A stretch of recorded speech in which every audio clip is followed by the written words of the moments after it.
मन्त्रं नो यन्त्रं तदपि च न जाने स्तुतिमहो न चाह्वानं ध्यानं तदपि च न जाने स्तुतिकथाः न जाने मुद्रास्ते तदपि च न जाने विलपनम् परं जाने मातः त्वदनुसरणं क्लेशहरणम्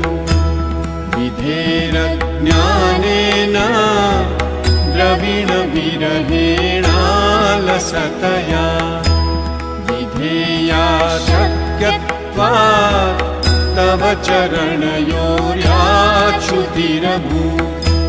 तदेतत्क्षन्तव्यम् जननि सकलोद्धारिणि शिवे पुत्रो जायेत क्वचिदपि कुमाता न भवति पृथिव्यां पुत्रास्ते जननि बहवः सन्ति सरलाः परं तेषां मध्ये विरलतरलोऽहं तव सुतः मदीयोऽयं त्यागः समुचितमिदं नो तव शिवे पुत्रो जायेत क्वचिदपि कुमाता न भवति जगन्मातर्मातः तव चरणसेवा न रचिता न वा दत्तं देवी द्रविणमपि भूयस्तव मया तथापि त्वं स्नेहं मयि निरुपमं यत्र कुरुषे पुत्रो जायेत क्वचिदपि कुमाता न भवति परित्यक्ता देवा विविधसेवाकुलतया मया पञ्चाशीते अधिकमपनीते तु वयसि इदानीं चिन्मातः तव यदि कृपा नापि भविता निरालम्बो लम्बो गरजननिकं यामि शरणम् श्वपाको जल्पाको भवति मधुपाकोपमगिरा निरातङ्को रङ्को विहरति चिरं कोटिकनकैः तवापर्णे कर्णे विशति मनुवर्णे फलमिदम् जनः को जानीते जननि जपनीयं जपविधौ चिताभस्मालेपो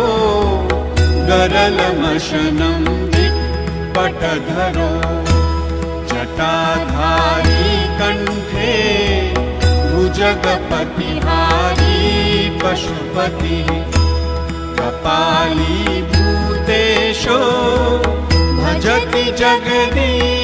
जगदीशैकपदवीं भवानी त्वत्पाणि ग्रहणपरिपाटी फलमिदम्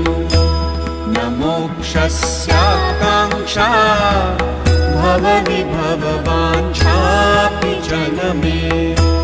न विज्ञानापेक्षा शशिमुखि सुखेच्छापि न पुनः अतस्त्वां संयाचे जननि जननं यातु मम वै मृडानि रुद्राणि शिव शिव भवानीति जपतः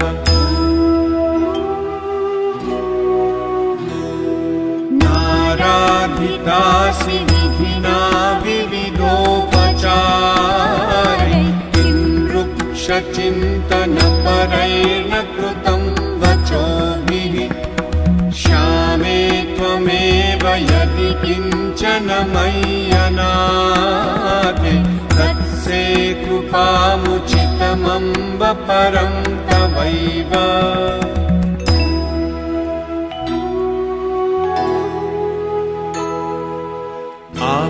आपत्सुमग्नः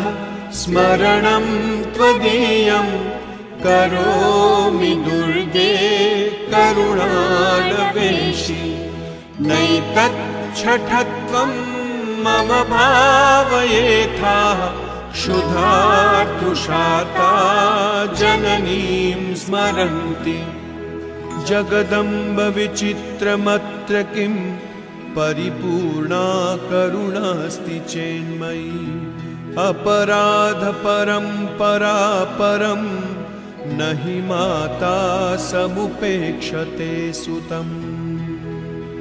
मत्समः पातकी नास्ति पापग्नि त्वत्समानहि एवं ज्ञात्वा महादेवी यथा योग्यं तथा